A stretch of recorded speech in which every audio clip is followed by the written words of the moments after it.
नमस्कार, आप देख रहे हैं पटना प्राइम और मैं हूं आपके साथ प्रिंस कुमार। जिस तरीके से कल एनडीए गठबंधन का सीट शेयरिंग का फार्मूला तय हो गया, उसके बाद पशुपति पारस को के खाते में शून्य चला गया। सीट की बात करें तो आज उसी पे बात करने के लिए देवजानी मित्रा जी हमारे साथ हैं, जो पशुपति पारस के पार्टी के प्रवक्ता हैं। देवजानी जी, क्या कहेंगे, क्या चल रहा है आखिर? चल क्या रहा है जो है आपके सामने है। मंत्री जी ने इस्तीफा दिया और इस्तीफा कब देते हैं? जब आपको किनारे कर दिया जाता है। और सीट शेयरिंग इतनी बड़ी डिसीजन लोकसभा चुनाव में आपने लिया और एक ऐसे पार्टी को आपने किनारे किया जो हमेशा पहले से अव्वल नंबर पे हमेशा मोदी का परिवार, मोदी जी के साथ हमेशा से एनडीए का हम मरते दम तक साथ नहीं छोड़ेंगे। हर वो चीज मंत्री जी ने किया जो शायद ही कोई युवा ने आप अभी तक किया। आप अभी भी उठा के देख लीजिए कुछ लोगों की प्रोफाइल, अभी उन्होंने मोदी का परिवार नहीं लिखा। भाई इतना द्वंद के बाद अगर आपने किसी का वेलकम किया और इतने प्यार के बाद अगर आपने किसी से घर से किनारा किया तो सबका साथ तो नहीं मिला ना उनको। और सबका विकास फिर कैसे करेंगे? और विश्वास तो फिर रहा ही नहीं। तो कहीं ना कहीं ये विश्वास जता के छुरा भोंकने वाला काम जो बीजेपी ने किया, ये कतई सराहनीय नहीं है। बहुत दुख की बात है ये। और बार बार ये जो जनाधार की बात बोल के कॉर्नर किया गया, दलित वोटर हमारे साथ है कि नहीं इस पे क्वेश्चन किया गया, तो इन सबका जवाब हम लोग देंगे, लड़ेंगे हम लोग।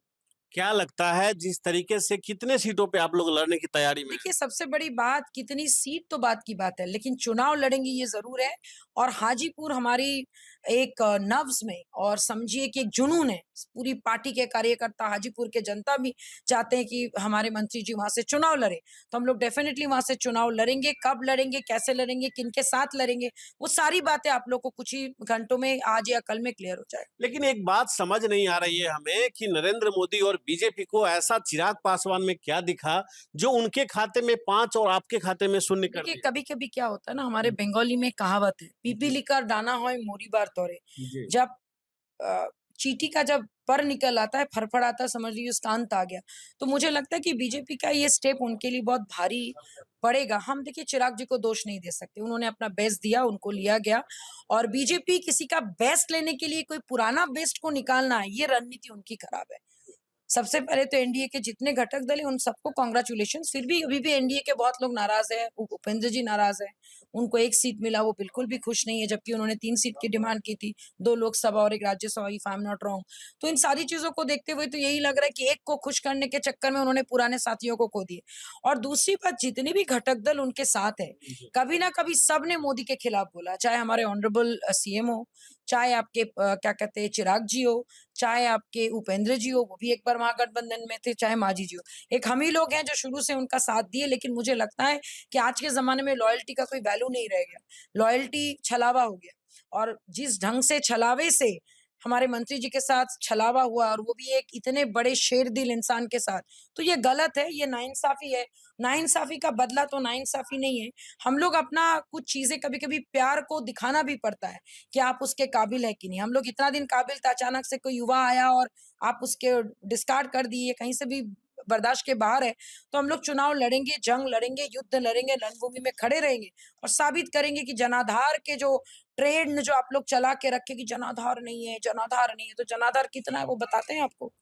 देवयानी जी, ये भी एक खबर आ रही है कि इंडिया गठबंधन आप लोगों का स्वागत करने को तैयार है। अरे क्या भाई, करेंगे आप? सबसे बड़ी बात, कोई भी स्वागत करे वो बात की बात है। हम हुँ। पहले तैयार है कि नहीं वो भी तो पूछिएगा। हम लोग रणभूमि में जाने के लिए तैयार हैं। आप उसमें कोई ढाल दे दे, कोई मशाल दे दे, कोई घोड़ा दे दे, कोई हाथी दे दे, कोई अपना रथ दे दे, वो अलग बात है। लेकिन योद्धा जब तैयार है तो सेनापति में ली जाती है। तो अभी देखिए क्या होता है। सूत्र से खबर ये भी आ रही है कि आपके कुछ एमपी जो हैं वो किसी और सिंबल पे चुनाव लड़ने की तैयारी कर रहे हैं। नहीं देखिए, ऑलरेडी वीणा देवी और महबूब अली कैसर जी के बारे में हम सब जानते ही हैं, कभी जी। इधर कभी उधर करते, तो सबकी अपनी-अपनी राजनीतिक ज़मीन है। और मुझे ऐसा लगता है कि भाई एमपी अपने कार्यकर्ता माने जहाँ पे वो काम करते, वो चाहते हैं वहाँ पे चुनाव लड़ना जैसे हम लोग चाहे थे। अब वो हमारे साथ फिलहाल नहीं है, बाद में है कि नहीं वो भी भगवान ही जाने।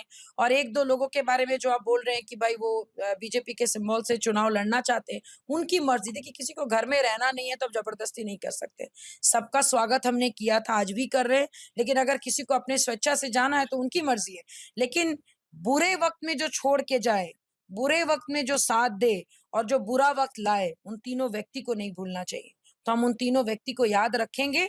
और इसी के साथ मैं आपको बोलना चाहूँगी कि हम लोग चुनाव लड़ रहे हैं, किसी शर्त पे नहीं, ये शर्त पे कि जनाधार और दलित वोटर कितने हमारे साथ है वो साबित जरूर करेंगे। एक बात बताइए देवरानी जी कि इस स्टंट से जो आप डिसीजन लिए हैं इससे बीजेपी का कितना नुकसान हो सकता है? बीजेपी का नुकसान कितना होगा वो तो उनको आकलन करना है, लेकिन इतनी बात जरूर है कि 40 की जो बार-बार नारेबाजी लोग कर रहे हैं, आई हैव अ डाउट। इसलिए नहीं कि हम लोग बाहर निकल गए, इसीलिए कि हम लोग बचपन से सुने कि एक बास्केट में सारा अंडे रखने की गलती नहीं करते। और आपने क्या कहते हैं मांझी जी को सिर्फ 2 दे दिया, पहले तो मंत्रिमंडल देके उनको साइड कर दिया आपने, फिर आपने उपेंद्र जी को 1 दे दिया, आपने जेडीयू को लाए जो इतना आपको बार-बार पलटी मार-मार के एकदम बिहार का नामो निशान उन्होंने एक अलग लेवल पे ही क्या कहते हैं जेडीयू लेके गए, फिर भी उनको लेना आपकी मजबूरी है, आपने लिया, हम समझ सकते हैं। लेकिन सारे अंडे रखने की गलती एक युवा के ऊपर जस्ट बिकॉज़ वो अपना जनाधार दिखाया है। आपको लगता है अगर वो बास्केट ही टूट गया तो, अगर सारे अंडे फूट गए तो? और सर्वे तो यही कहता है कि भाई 5 में से 4 वो हारेंगे, 1 जीतेंगे। बाकी देखिए समय बताएगा, लेकिन इतना ज़रूर है, नुकसान तो होगा। नुकसान इसलिए होगा कि हम लोग रणभूमि छोड़ के भागेंगे नहीं। हम लोग तो चुनाव लड़ेंगे और हाजीपुर पे कोई कॉम्प्रोमाइज़ नहीं होगा। हाजीपुर हॉट सीट इस बार लोकसभा का रहने वाला है। मुझे वो नहीं पता, लेकिन हाजीपुर के साथ सेंटीमेंट जुड़ा हुआ है, जहाँ पे प्यार है, सेंटीमेंट से लोगों का आह्वान है, वहाँ पे आशीर्वाद भगवान का होता है। अनफॉर्च्यूनेटली आपने एक ऐसे नेता का आशीर्वाद एनडीए से चला गया जो निस्वार्थ होके हमेशा से बीजेपी के साथ खड़ी रही। और अगर आपका विश्वास, साथ, विकास सब धरा के धरा रह गया, अगर आप एक पुराने साथी को अपने साथ लेके नहीं जा पाए, भाई हम लोगों ने कौन सा डिमांड किया था? आपने 5 सीट 1 को दिया ना, 3 और 2 कर लेते, 2 और 3 कर लेते। लेकिन आपको बात तो करनी थी, कोशिश तो करनी थी, आपने कुछ भी नहीं किया, आपने बस डिस्कार्ड कर दिया। तो जब डिस्कार्ड करते हैं तो भाई बताना तो पड़ेगा कि भाई कौन किस लायक है, यूज़फुल है कि यूज़लेस है, ये तो हम लोग दिखा के रहे। चलिए बहुत-बहुत शुक्रिया। आप देवजानी मित्रा जी को सुन रहे थे। ये साफ-साफ शब्दों में कहते हुए नजर आए, हालात जैसा भी हो, परिस्थिति जैसी भी हो, चुनाव लड़ेंगे और अपनी जिस तरह से हमारा वर्चस्व है, हमारी पार्टी की लोकप्रियता है समाज में, उसे प्रदर्शित करने का काम करेंगे। चलिए तो फिलहाल अभी के लिए इतना ही। आपकी क्या प्रतिक्रिया है कमेंट करके जरूर बताएं। बने रहें पटना प्राइम के साथ। मैं हूं आपके साथ प्रिंस कुमार। नमस्कार।